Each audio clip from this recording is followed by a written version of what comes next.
She was the girl whose name you forgot before the introduction finished. Beatrice didn't mind being the wallpaper. Wallpaper doesn't get its heart broken. But when the Duke walked past every glittering diamond of the season to ask for her hand, the entire ballroom forgot how to breathe. The ballroom smelled of melting beeswax, wilted lilies, and desperation. Beatrice stood exactly 3 paces behind her sister, Clara, holding a feathered fan she was not allowed to use and a reticule that was empty. She was 22, wearing a pale blue silk gown that had been turned and hemmed so many times the fabric felt brittle to the touch. It was a color chosen by her mother specifically because it washed out her complexion. "We cannot have you distracting from Clara B. You understand." Beatrice understood perfectly. Clara was the investment. Beatrice was the staff.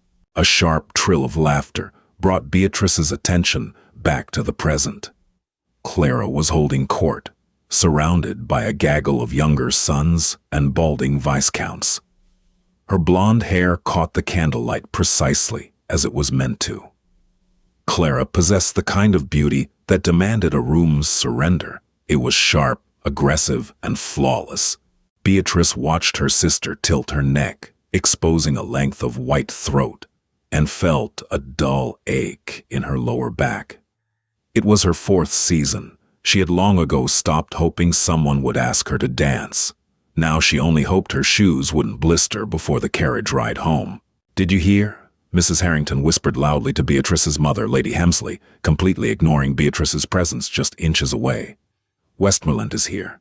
Lady Hemsley's spine snapped straight. "The Duke? Tonight? But he despises Lady Cowper's events. He just arrived, looking absolutely wretched, I might add. But a wretched Duke is still a Duke." Beatrice felt the subtle, electric shift in the room. It was the same shift a flock of pigeons makes when a hawk circles above. The matrimonial market had found its prime target. Arthur Pendleton, the Duke of Westmoreland, did not stride into the room like a romantic hero. He entered looking like a man who had been dragged from a comfortable armchair at gunpoint. He was tall, broad-shouldered, and severely dressed in stark black and white. There was no gold fob on his waistcoat, no diamond pin in his cravat. He wore his wealth in the ruthless, unyielding cut of his coat and the bored, dark scowl on his face. Beatrice observed him from her safe harbor against the flocked wallpaper. He was handsome, she supposed, in a brutal sort of way. But mostly, he looked exhausted. Within seconds, the ambush began. Mothers materialized from the woodworks, dragging blushing daughters by their wrists. Lord Cowper cornered him, waving a glass of port.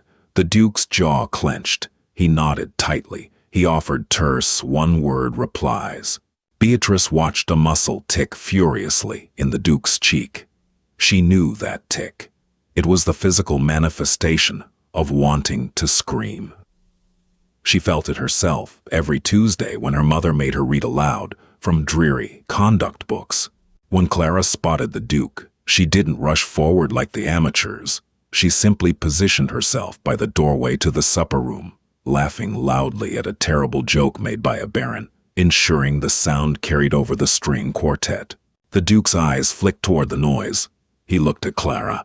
Lady Hemsley dug her fingernails into Beatrice's forearm.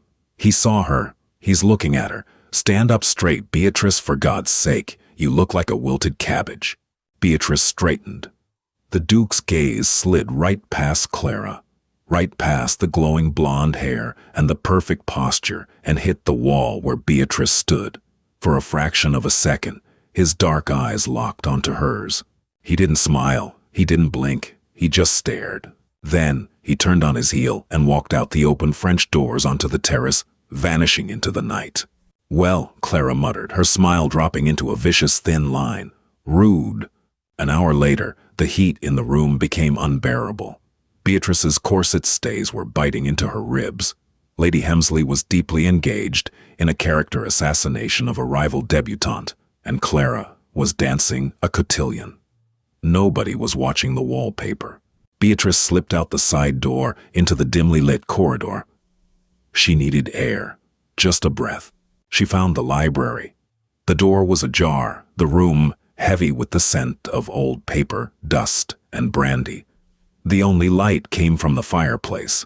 She stepped inside, letting out a long, ragged exhale. She reached down, unlacing her tight slippers, and groaned in absolute unladylike ecstasy as her toes finally uncurled. "I wouldn't walk on this rug in stocking feet if I were you. Cowper's hounds have accidents on it." Beatrice froze. She snapped her head toward the wingback chair hidden in the shadows of the corner. A man was sitting there. The Duke of Westmoreland. His long legs were stretched out, crossed at the ankles. A glass of amber liquid rested on his knee. He was looking at her. Panic, cold and sharp, spiked in Beatrice's chest. She had just been caught removing her clothing, even if only her shoes, in a dark room with a notorious bachelor. Her mother would have apoplexy. Clara would mock her into an early grave. She scrambled to shove her feet back into the cruel leather slippers, her hands shaking. "Your Grace, forgive me, I thought the room was empty." "It was," he said, his voice a low, gravelly baritone that vibrated in the quiet room. "Until you barged in and started undressing." Beatrice's cheeks flamed. "I was not undressing. My shoes are half a size too small." "Vanity?" he asked, taking a sip of his drink. "Poverty," she snapped back, before she could stop herself. The Duke paused. He lowered the glass. The shadows masked half his face, but she could see the heavy line of his brows draw together in surprise. Beatrice squeezed her eyes shut. "Stupid. Stupid. I apologize, Your Grace. That was entirely inappropriate. I will leave you in peace." "Don't." She stopped, her hand hovering over the brass doorknob. "Don't go," he repeated, softer this time. He shifted in the leather chair, leaning forward so the firelight caught the sharp angles of his cheekbones. "If you open that door, someone out there will see me, and then I will have to talk to Lady Cowper again. I would rather endure a root canal." Beatrice let her hand fall away from the door. She looked at him. He wasn't teasing her. He looked genuinely desperate. "There are worse things than Lady Cowper," Beatrice offered, her voice quiet. "Name one." "My mother." A short, abrupt laugh barked out of the Duke's chest. It sounded rusty, as if he didn't use it often. "Who is your mother?" "Lady Hemsley." The Duke thought for a moment, then grimaced. "The one in the purple turban, the one who cornered Lord Danforth and interrogated him about his estate yields? That would be her. My condolences." "Thank you." Beatrice stood awkwardly near the door.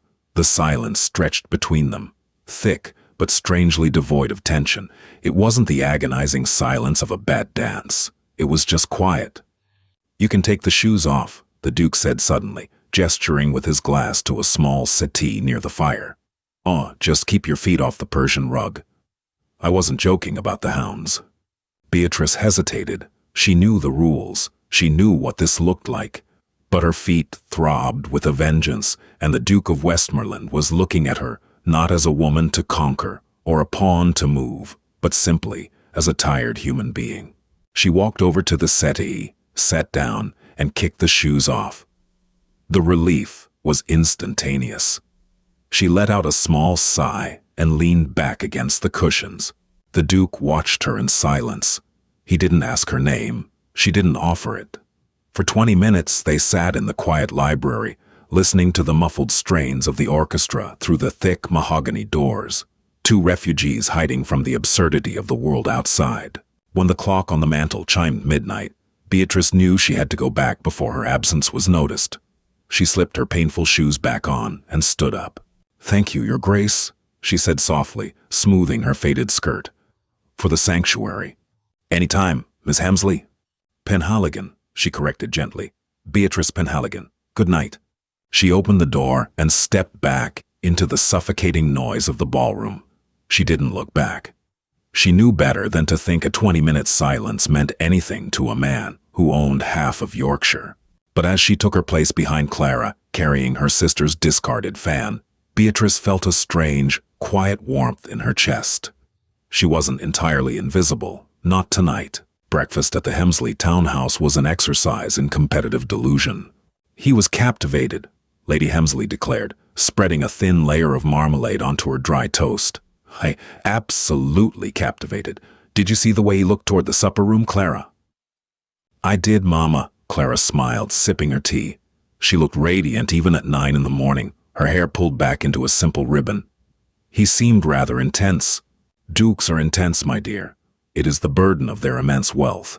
We must ensure you are walking in Hyde Park this afternoon. He is known to ride a black stallion near the Serpentine at 3 o'clock. Beatrice sat at the far end of the table, methodically cutting a sausage into tiny, precise pieces. She said nothing. Beatrice, her mother barked, annoyed by the silence. You will accompany Clara. Wear the brown pelisse. It hides the dirt. And it makes me look like a muddy puddle, Beatrice thought, but she merely nodded. Yes, Mama. And carry Clara's parasol, the pink silk one. It frames her face beautifully, but her arms get tired holding it up. Yes, Mama. Hyde Park was a chaotic theater of the absurd. Carriages jammed the pathways, horses stamped the dusty ground, and the elite of London paraded up and down in a desperate bid to see and be seen. Beatrice walked half a step behind Clara, her arm raised high, holding the heavy pink parasol over her sister's head. The brown pelisse was too thick for the mild spring afternoon, and sweat prickled at the nape of her neck. Clara was engaged in a loud, trilling conversation with a pair of dragoon officers, oblivious to Beatrice's discomfort. Beatrice tuned them out. She watched the carriages. She watched the footmen. She watched a small boy chasing a hoop in the grass. She found peace in observing the world she was excluded from. It made everything seem smaller, less important. Oh, heavens, Clara whispered suddenly, her fingers tightening on her reticule. There he is, Mama was right. Beatrice looked up. Approaching from the east, riding a massive beast of a black horse, was the Duke of Westmoreland. In the harsh daylight, he looked even more formidable. He wore no hat, and the wind had ruffled his dark hair. His shoulders were broad, his posture relaxed but commanding in the saddle. He looked straight ahead, ignoring the eager waves and tipped hats of the people he passed. Look naturally amused, Clara hissed at the officers, flashing a brilliant smile. Laugh at something. The dragoons, eager to please, let out boisterous guffaws. Clara laughed along, a melodic, practiced sound, positioning herself perfectly by the edge of the path so the Duke could not possibly miss her. Arthur drew closer. He pulled slightly on the reins, slowing the stallion to a walk as the crowd thickened. His dark eyes scanned the faces. He saw Clara. Clara's smile brightened to the wattage of a small sun. Arthur's gaze flicked past her. It landed on the brown pelisse. It traveled up the arm, holding the pink parasol, right to Beatrice's flushed, sweaty face. The stallion stopped, right in front of them. The two dragoon officers stepped back, intimidated by the sheer size of the horse and the man on it. Clara took a confident step forward.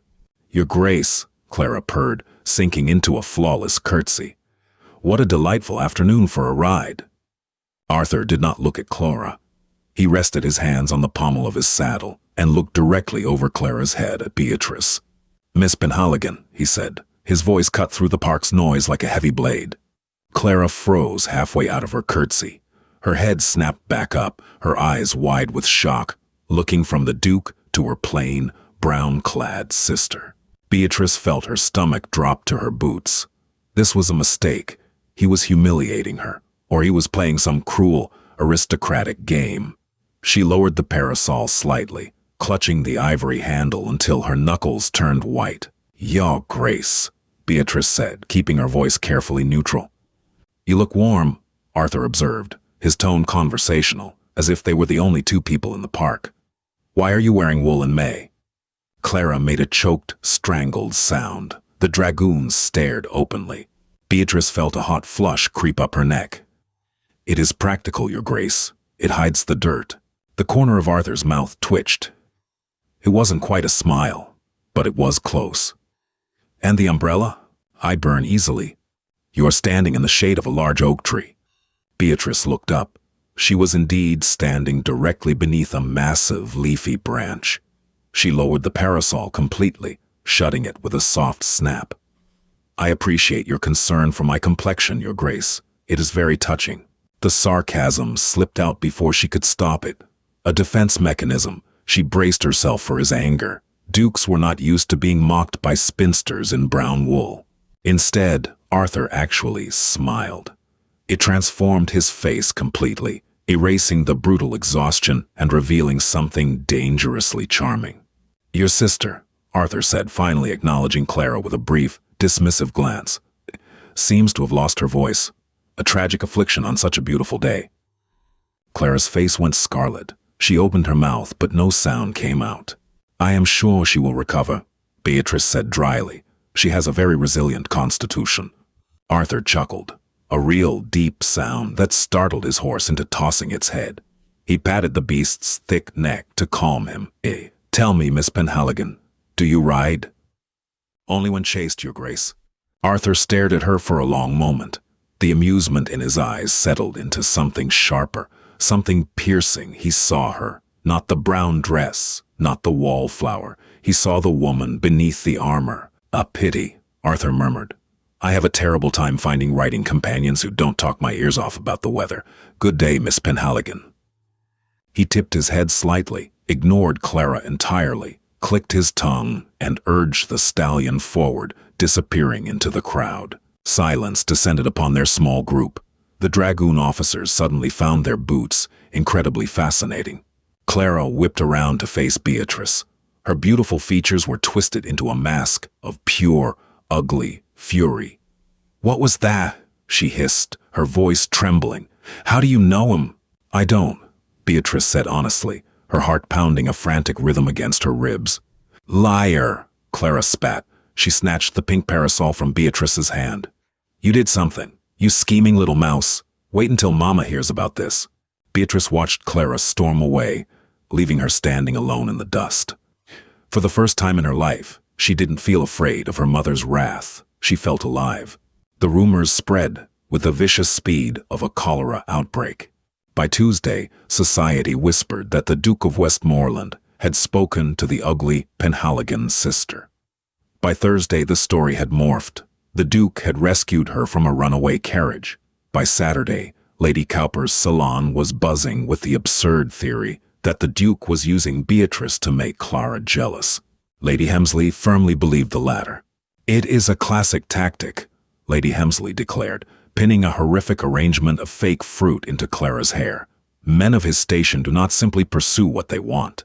They play games. He insulted Clara to lower her guard and spoke to you, Beatrice, because you are entirely unthreatening. It is a compliment to Clara's overwhelming beauty. Of course, Mama, Beatrice said, sitting in the corner, mending a tear in Clara's glove. Tonight is the Duke's own ball at Westmoreland House, Lady Hemsley continued, her eyes gleaming with manic ambition. He will undoubtedly ask Clara for the first waltz. It is the only logical conclusion to this charade. Oh, Beatrice, you will wear the gray silk. The gray silk has a stain on the hem, Mama. Then stand behind a fern, her mother snapped. We do not have time for your complaints. Westmoreland House was a palace of marble and gold. It was a stark contrast to the Duke himself, who seemed to despise ostentation. The ballroom was massive, the chandeliers dripping with crystal tears, the floor polished to a mirror finish. It was intimidating. It was designed to make everyone who entered feel small. Beatrice felt microscopic. The gray silk felt heavy and sad. She found a corner near a massive potted palm, taking her mother's advice literally, and stood perfectly still, clasping her mended gloves in front of her.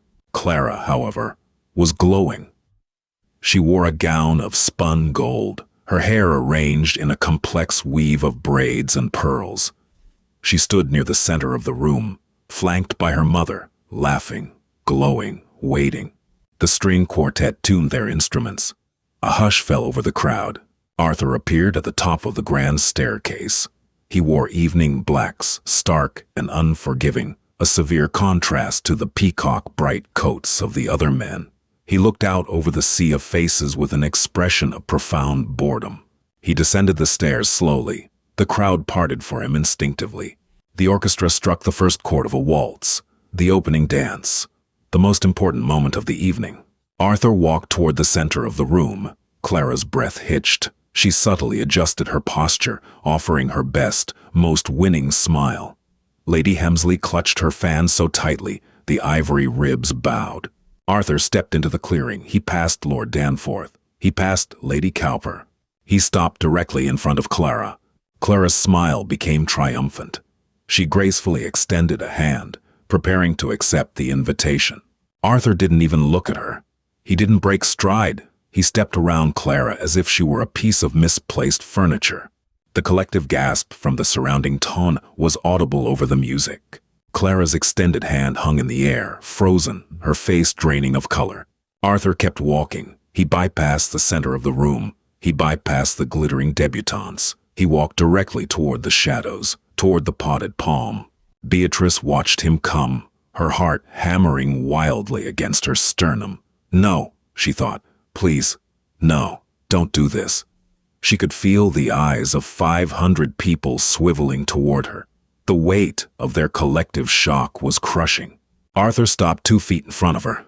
Up close, she could see the faint shadows beneath his eyes, the hard, stubborn set of his jaw. But his eyes, when they met hers, were warm. Amusement danced in their dark depths. "Miss Penhaligon," he said, his voice carrying clearly in the suddenly silent room. Beatrice swallowed hard. Her throat was desert dry. "Your Grace, you are supposed to be dancing." "I am aware of my duties as a host," Arthur replied, his face completely serious, though a muscle ticked in his jaw. "But I find myself in a dilemma." "A dilemma?" "Yes, the music is playing and I have a terrible fear of dancing with women who bore me. It is a genuine medical condition." A scattered, shocked murmur rippled through the crowd behind him. Clara let out a stifled sob.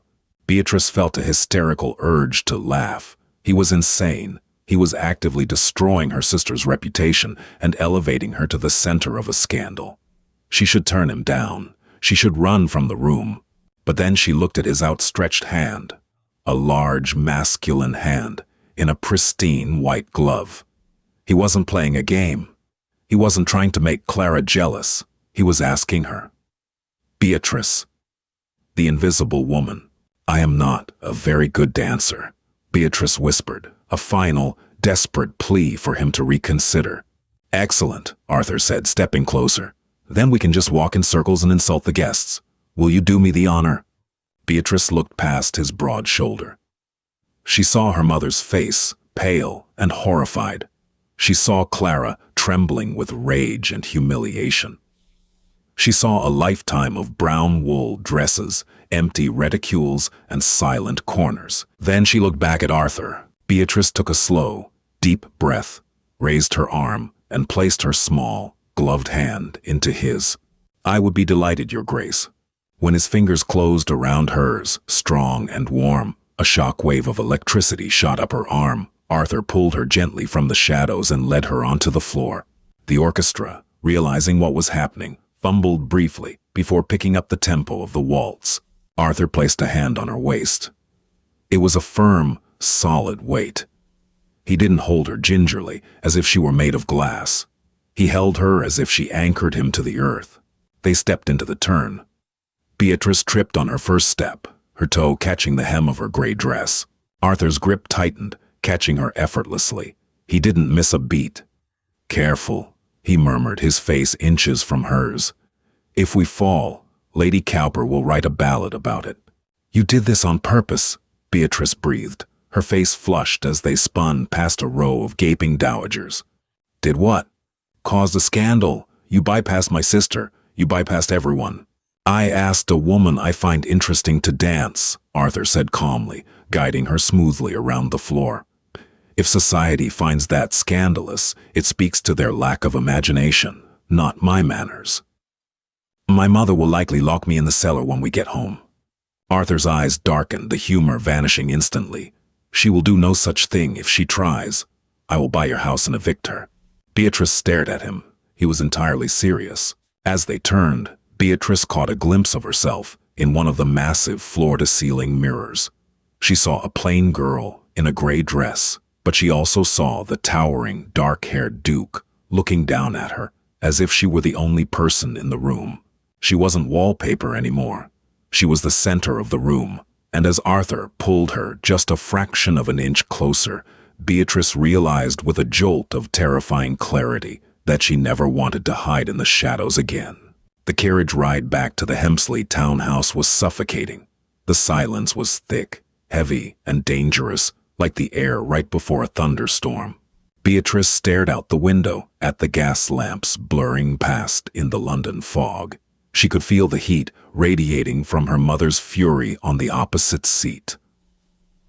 Clara sat beside Lady Hemsley, her face buried in a handkerchief, weeping with a quiet, dramatic rhythm that required years of practice to perfect. The moment the heavy front door clicked shut behind them, the storm broke. "You scheming, ungrateful little viper," Lady Hemsley hissed. She did not yell. Yelling was for the lower classes. She dropped her voice into a register that made the floorboards vibrate. Beatrice slowly unpinned her cheap fascinator. "I did nothing, Mama. He asked me." "He asked you to mock us," Clara shrieked, dropping the handkerchief. Her eyes were red, her perfect face contorted into something ugly and feral. "He used you to humiliate me, and you let him. You smiled at him in front of everyone." "Was I supposed to refuse a duke, Mama?" Beatrice asked, her voice trembling, despite her desperate attempt to keep it steady. "You have drilled it into our heads for years. One does not refuse a titled lord." Lady Hemsley stepped forward and grabbed Beatrice by the upper arm, her nails digging through the cheap gray silk. "Do not use my lessons against me. You are a shadow, Beatrice. You are here to hold Clara's train. You are not the main attraction. Tomorrow you will write a letter to the Duke, apologizing for your inappropriate behavior and excusing yourself from the rest of the season due to a sudden illness."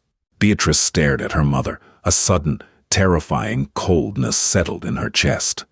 For 22 years she had obeyed. She had shrunk herself down to fit the tiny, airless box her mother had built for her, but she could still feel the phantom pressure of Arthur's hand on her waist. She could still hear the deep, genuine rumble of his laugh. "No," Beatrice said. Lady Hemsley froze. Clara stopped crying. "What did you say?" "I said no," Beatrice repeated. The word tasted strange on her tongue, intoxicating. "I will not write to him. I will not pretend to be sick. If I am a shadow, Mama, then let me fade away in peace. But I will not actively destroy the one good evening I have had in 4 years just to soothe Clara's pride." Lady Hemsley's hand dropped. She looked at Beatrice as if a footstool had suddenly sprouted a mouth and started reciting Latin. "Go to your room," she whispered viciously. "Do not come out. You are not to speak to the staff. You are not to take meals in the dining room. You will rot up there until you remember your place." Beatrice turned and walked up the stairs. Her spine was perfectly straight. She spent 2 days in her room.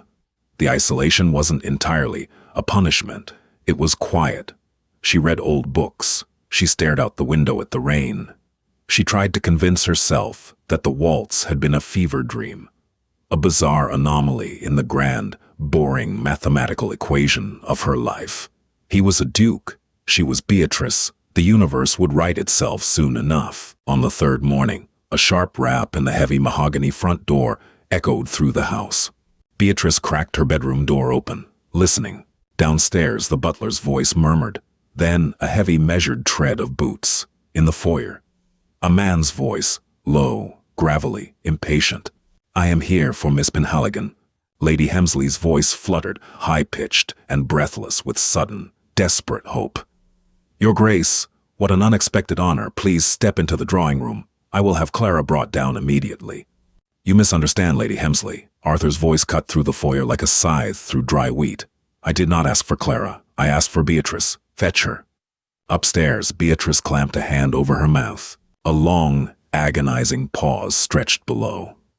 "Your Grace," Lady Hemsley stammered, the oily charm slipping from her voice.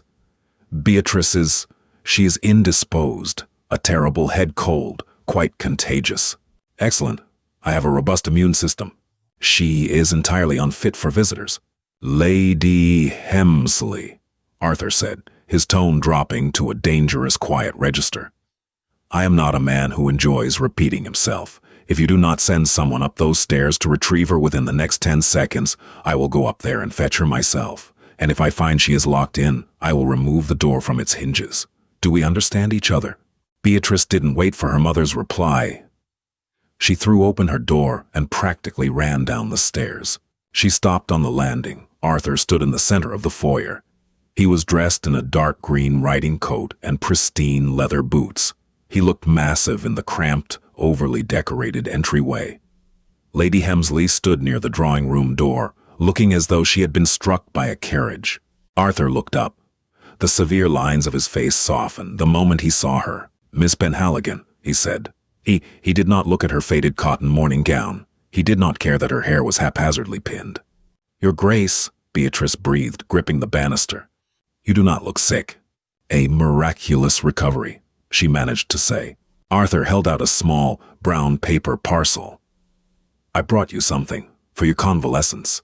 Lady Hemsley stared at the package as if it were a bomb. Beatrice walked down the remaining stairs, intensely aware of her mother's burning glare, and took the parcel. It was heavy. She carefully untied the twine. Inside was a pair of women's walking boots. They were not fashionable. They were made of thick, supple, dark leather, with a sturdy, flat heel and reinforced toes. They were practical, expensive, and entirely unglamorous. "For when you are chaste," Arthur said quietly, watching her face. A hysterical, genuine laugh bubbled up from Beatrice's chest. It was a terrible sound, unladylike and loud, but she couldn't stop it. She clutched the heavy boots to her chest, looking up at the Duke of Westmoreland.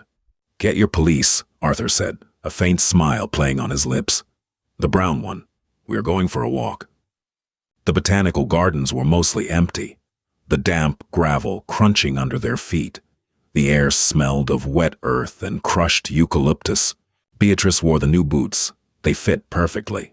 They walked in silence for a long time. It was the same comfortable silence from the library. Arthur walked with his hands clasped behind his back, slowing his long stride to match hers. "Your mother," Arthur finally said, breaking the quiet, "is a terrifying creature." "She is a pragmatist," Beatrice corrected softly. "We have no money, Your Grace. Clara is beautiful. Therefore, Clara is the salvation of our family. I am a failed investment. My mother only cares for things that yield a return." "And you?" Arthur glanced at her. "What do you care for?" Beatrice looked down at the sturdy leather boots. "Peace, quiet, a life where I am not constantly told I am taking up too much space." "You don't take up enough space," Arthur said. The bluntness of his statement made her stop walking. He stopped a few paces ahead and turned to face her. The shadows of the giant ferns danced across his face. "When I became Duke," Arthur said, his voice stripped of its usual, sarcastic armor, "I became a commodity. Everyone who looks at me sees a title, a bank vault, a stepping stone. They don't see a man. They see an institution. Your sister looked at me and saw a crown. Lady Cowper sees a social victory." He took a step closer to her. "You looked at me and saw a man with a headache." Beatrice swallowed hard. "You were hiding in a dark room. It was an easy deduction." "I am asking you to stop hiding, Beatrice." He didn't say it like a command. He said it like a plea. "They will mock you," Beatrice whispered, the old insecurities clawing at her throat. "If you court me, if you choose me, they will say you went mad. They will say Clara rejected you and you took the scraps. You are a duke. I am the girl people forget is in the room." "Let them talk." Arthur closed the distance between them. He didn't reach for her hand. He didn't invade her space. He simply stood before her, entirely open. "I have spent my entire life doing what is expected of me. I managed the estates. I expanded the foundries. I attended the awful balls, but I will not marry a mirror. I will not spend the next 40 years of my life with a woman who only tells me what I want to hear, while calculating what she can extract from my surname." He reached out then, his bare fingers lightly grazing the rough wool of her sleeve. "I want a partner. I want a woman who will sit in the mud with me, who will tell me when I am being a fool, and who will laugh at the absurdity of it all. I want you, Beatrice, and if society has a problem with it, society can go to hell." Beatrice looked into his dark eyes. There was no deception there, no pity, just a profound, unshakable certainty. She had spent her whole life waiting for permission to exist. Inte vidi, she suddenly realized she didn't need it. She only needed the courage to step forward. "I am not a very good dancer," she reminded him, her voice thick with emotion. "I have 2 left feet," Arthur replied, a slow, breathtaking smile spreading across his face. "My mother will try to plan the wedding. She will want 300 doves and a carriage made of gold. We will elope to Scotland and send her a postcard." Beatrice laughed, a wet, bright sound. She took a step forward, closing the final inch between them, and rested her hand flat against his chest. She could feel the steady, reassuring beat of his heart through the fine wool of his coat. "All right," she whispered, "let them stare." The scandal of the decade broke 3 weeks later. The announcement in the Times was brief, understated, and explosive. Arthur Pendleton, Duke of Westmoreland, to Miss Beatrice Penhaligon. Clara took to her bed for a month, claiming a nervous exhaustion that nobody quite believed. Lady Hemsley fluctuated between apoplectic rage that she had lost control of the narrative and smug triumph that she was now, technically, the mother of a duchess. But Beatrice didn't care. She stood in the library of Westmoreland House on a rainy Tuesday afternoon. The fire was crackling. The dogs were sleeping on the hearth, safely away from the Persian rug. She was wearing a comfortable, slightly worn blue dress. Her sturdy walking boots were tucked under her chair. Arthur sat across from her, a stack of ledger books on his lap, a smudge of ink on his jaw. He looked up, catching her staring. He didn't say anything. He just smiled, that rare, quiet smile reserved entirely for her, and went back to his reading. Beatrice leaned back in her chair and opened her book. She was no longer the wallpaper. She was the architect of her own life, and the room finally felt exactly the right size. Did you love watching the invisible wallflower finally get the respect and romance she deserved? If Beatrice's journey from the shadows to the Duke's side captured your heart, please hit that like button. Share this story with your fellow romance lovers, and don't forget to subscribe to the channel for more grounded, emotional historical dramas. Ring the notification bell so you never miss a tale of quiet rebellion and true love. See you in the next story.